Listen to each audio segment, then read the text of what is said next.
The afternoon sun came through the community center windows at a harsh angle, bleaching the folding tables white.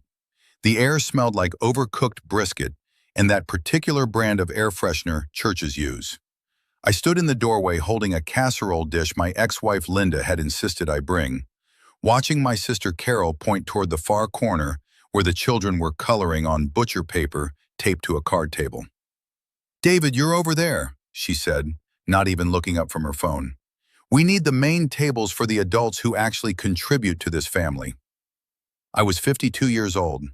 I had driven 4 hours to be here. I didn't argue. I didn't ask her to repeat herself. I walked to the kids' table and set my dish down next to a juice box and a half-eaten chicken nugget. My nephew Jake, 7 years old, looked up at me with crayon-stained fingers and said, "Hi, Uncle David. Did you get in trouble too?" I sat down in a chair made for someone 3 feet tall. My knees touched my chest. Across the room, I could see my brother-in-law Marcus laughing, my cousin Paul refilling his plate, my mother adjusting the napkins like this was normal. Like I belonged exactly where they'd put me. They had no idea what they'd set in motion. My name is David Preston. I'm 52, and for the last 14 years I worked in supply chain operations for a regional medical distributor. It's not glamorous work. I make sure hospitals get what they need when they need it. Before that, I was married to Linda for 19 years. We had 2 daughters, both grown now, both living in different states with lives that didn't include much of me anymore. The marriage ended 3 years ago, quietly, the way most things in my life had ended. I signed papers. I moved my things into a rental house on the east side of town. I paid what I was supposed to pay. I didn't make waves. My family never asked how I was doing. They asked if I was keeping up with child support. They asked if Linda was okay. They asked why I couldn't have tried harder. At Thanksgiving 2 years ago, my mother had pulled me aside in her kitchen and said, "You know, David, marriage takes work. Your father and I stuck it out through harder times than whatever you two were going through." I had nodded. I had said, "You're right, Mom." I let it go. I let a lot go. The family reunion happened every August at the same community center, organized by Carol, who treated it like a corporate merger. There were name tags, assigned seating, a slideshow of family photos that somehow never included any pictures of me after age 30. I had driven 4 hours because my mother had called and said it would mean a lot to her if I came. I had taken a day off work. I had brought the casserole Linda used to make, following the recipe from memory because I didn't want to show up empty-handed, and they sat me with the children. I watched Carol move through the room, hugging people, laughing at jokes I couldn't hear. She stopped at the main table where my mother sat and leaned down, whispering something. My mother glanced toward me, then looked away. I saw her pat Carol's hand. I saw her nod. Jake tugged my sleeve. "Uncle David, do you want to color?" "Sure," I said. He handed me a green crayon. We colored a picture of a dinosaur. 20 minutes passed. I checked the time on my phone. 2:17 p.m. I had 3 missed calls from my attorney, Richard Moss, and 1 text message that read, "Call me when you can. Good news." I stood up, my knees cracked. I walked toward the exit, still holding the green crayon. Carol intercepted me near the beverage table. "Leaving already? You just got here." "I need to make a call," I said. "You can't wait an hour? This is family time, David." I looked at her. Really looked at her. She was wearing a cream-colored blouse that probably cost more than my car payment.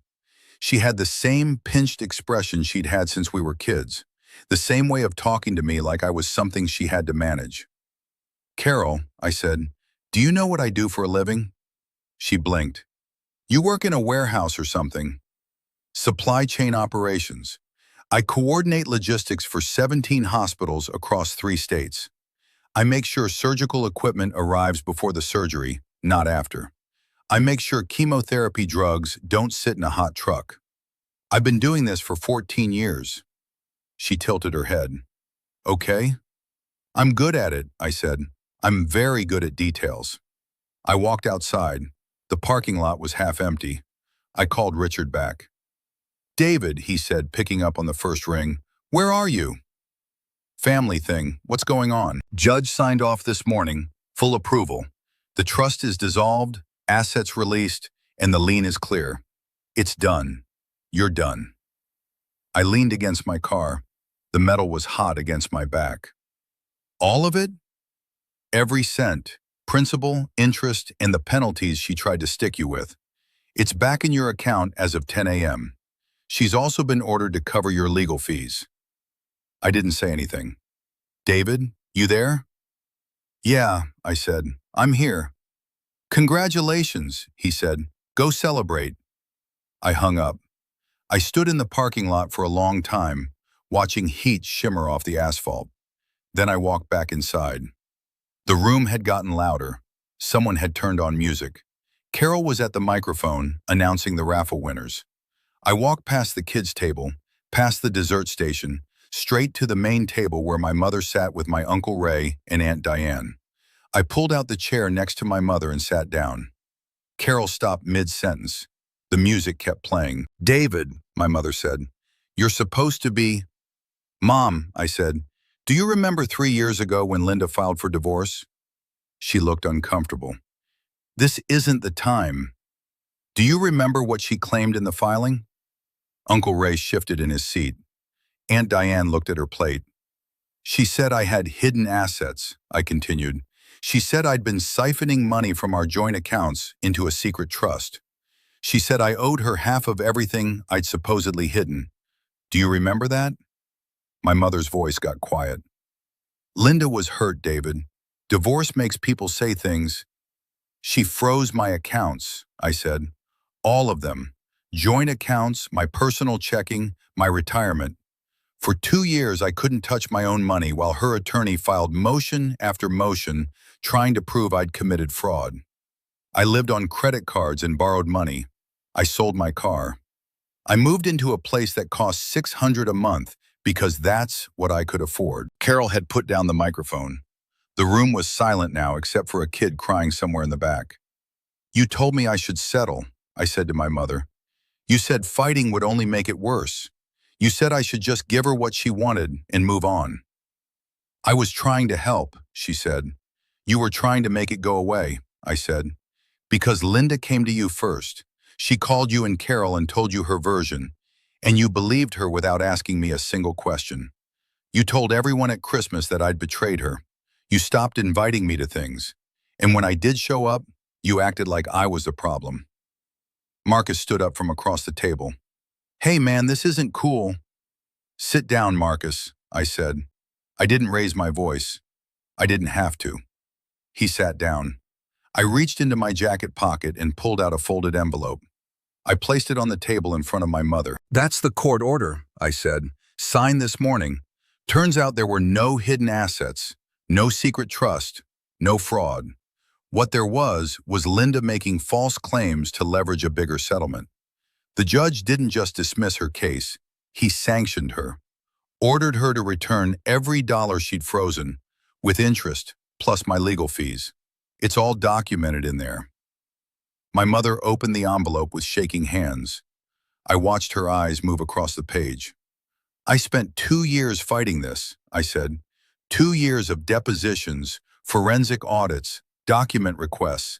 I had to prove I wasn't a thief to a system that assumed I was guilty until proven otherwise. And the whole time my own family sat me at the kids' table. Carol's voice came from behind me. We didn't know. You didn't ask, I said, turning to face her. That's different than not knowing.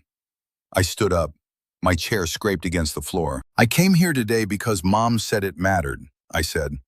I drove 4 hours because I thought maybe, after everything, family was still worth showing up for. And you sat me with the children because I don't contribute. Those were your words, Carol. Adults who actually contribute. She had tears in her eyes now. I'd never seen Carol cry. I contribute, I said. I've contributed my whole life. I worked 60-hour weeks to keep my family fed.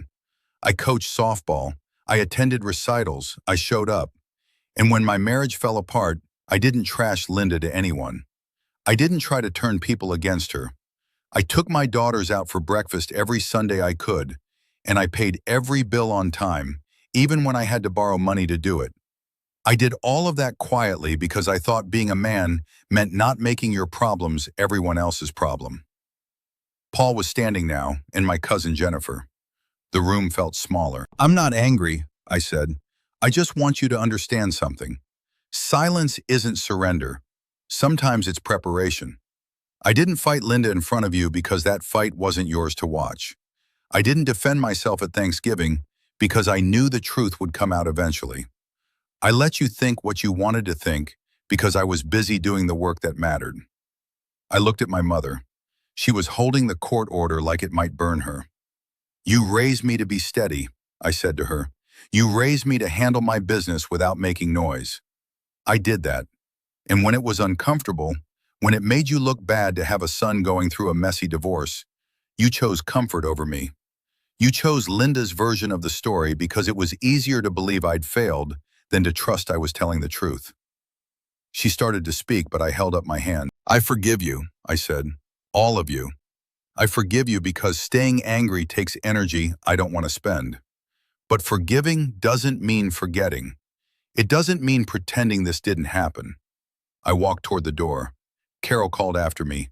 "David, wait!" I turned. She was crying openly now, mascara running down her face. "I'm sorry," she said. "We're sorry. Please don't leave like this." "I'm not leaving angry," I said. "I'm leaving clean." I walked out of the community center into the bright August heat. I got in my car. I drove 4 hours home, and I didn't stop except for gas and coffee. That night I sat in my small kitchen with the windows open and the box fan running. I made scrambled eggs and toast. I ate slowly, listening to the sound of cicadas outside. I didn't turn on the TV. I didn't check my phone. I just sat there in the quiet, feeling the weight of everything lift. The next morning I woke up early. The light through my bedroom window was clean and soft. I made coffee in the same chipped mug I'd been using for 3 years, the one I'd bought at a thrift store after Linda took the good dishes. I stood at my kitchen counter and drank it black, looking out at the street where nothing was happening. A dog walked by with its owner. A car started somewhere down the block. Normal life, moving forward. I thought about Jake coloring his dinosaur. I thought about my mother's face when she read that court order. I thought about all the years I'd spent trying to prove I was enough, trying to earn my place at tables I'd built with my own hands. I didn't feel triumphant. I felt unburdened. There's a difference between being right and needing people to know you're right. I'd spent 2 years gathering evidence, not because I wanted to humiliate Linda, but because I needed to stop carrying something that wasn't mine. Her accusations, her story, her version of who I was. I needed the truth to exist somewhere official, somewhere that mattered, even if my family never saw it. But they'd seen it now. I finished my coffee and rinsed the mug. I had work in an hour. There were shipments to coordinate, schedules to confirm, people depending on me to make sure the systems held. I didn't need a seat at the main table to know my value. I'd never needed that. If you had been in my place, would you have walked out quietly or confronted them on the spot? Would you have forgiven them, or would you have let that bridge burn? Tell me in the comments where you're listening from. Your presence means more than you know. If stories like this matter to you, subscribe. Let's keep walking this road together.